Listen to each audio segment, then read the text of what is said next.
rentre dans le studio Evelyne Delia. Voilà, petite visite surprise d'Evelyne Delia et Gilles Boulot également, qui est juste derrière, voilà, que j'avais pas vu, qui nous rejoignent en direct. Bonjour à tous les deux. Bonjour à vous. Merci d'être là. Visite surprise pour Jean-Pierre Pernaut pour ses 25 ans de journal de 13h. Honneur aux dames. Evelyne, c'est comment travailler avec Jean-Pierre ? Oh, c'est génial, c'est tous les matins, c'est beaucoup de complicité en fait, c'est beaucoup d'authenticité aussi. Bon, il parlait de la météo tout à l'heure, et c'est vrai que son journal, ça correspond vraiment à... Jean-Pierre, c'est un terrien, c'est un authentique, et la façon dont on travaille avec lui, c'est exactement la même chose, c'est-à-dire que c'est du vrai, et c'est... Jean-Pierre, il est dans la vie comme il est à l'antenne. Mais on a parfois l'impression que c'est vous la plus importante dans la rédaction aux yeux de Jean-Pierre Pernaut, non ? Parce que c'est la météo, parce que c'est le temps, parce que c'est le quotidien et c'est ce qu'il aime.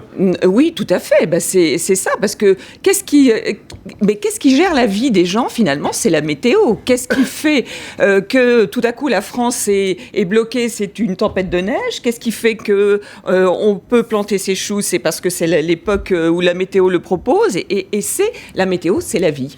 Et ce qui est marrant, c'est qu'on se pose la question sur l'intérêt de la météo quand Paris n'est pas dans la neige. Quand il y a 2 cm de neige à Flocon, 2 cm de neige à Paris, personne ne se pose la question. Tous les médias ouvrent sur les 2 cm de neige à Paris. Bah moi, on traite de la neige là où elle tombe, pas forcément à Paris. Gilles Boulot, puisque vous nous faites le plaisir de nous rejoindre en direct, vous pensez quoi du journal de Jean-Pierre Pernaut, qui est très différent du vôtre ? C'est ce qu'on disait juste avant que vous arriviez, je ne sais pas si vous l'avez entendu. Le journal de Jean-Pierre, je le connais bien, parce que j'ai travaillé pour ce journal-là, étant à Paris ou à Londres ou aux États-Unis pendant 25 ans.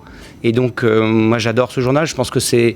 Enfin, il n'y a pas de hasard. Quand vous avez la moitié d'un pays de 64 millions d'habitants qui, tous les jours, qu'il pleuve, qu'il neige, qu'il vente, que l'actu ait du talent, qu'elle en ait moins, parce que l'actu, elle est variable, qui se disent, voilà, je vais regarder Jean-Pierre Pernaut. Tout le monde n'appelle pas Jean-Pierre, nous on l'appelle Jean-Pierre, mais les gens ont moins de privauté à ton égard. Il m'appelle Jean-Pierre souvent. C'est incroyable. Il a créé un lien avec les téléspectateurs qui est, à mon avis, unique. Vous feriez le 13h, vous ?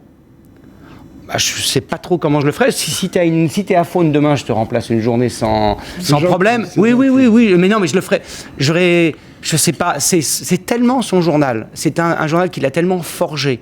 On en parlait avec Fabrice, avec Marie-Jo, depuis 25 ans, je ne pourrais pas me mettre dans ses chaussons. Mais te remplacer si t'as une crise de foie demain... Non, mais lui, Gilles est ardéchois. Il sait très bien la vie dans les régions, même s'il s'en est éloigné pendant quelques années, il s'en est pas vraiment éloigné. Et ce qui nous intéresse à TF1, que ce soit à 13h, à 20h ou le week-end avec Claire, c'est d'être au plus près des préoccupations des gens. Alors chacun le traite à sa manière, avec des lignes éditoriales un peu différentes, mais avec la même rédaction, avec les mêmes correspondants, avec la même pêche partout. Bien sûr. Europe 1.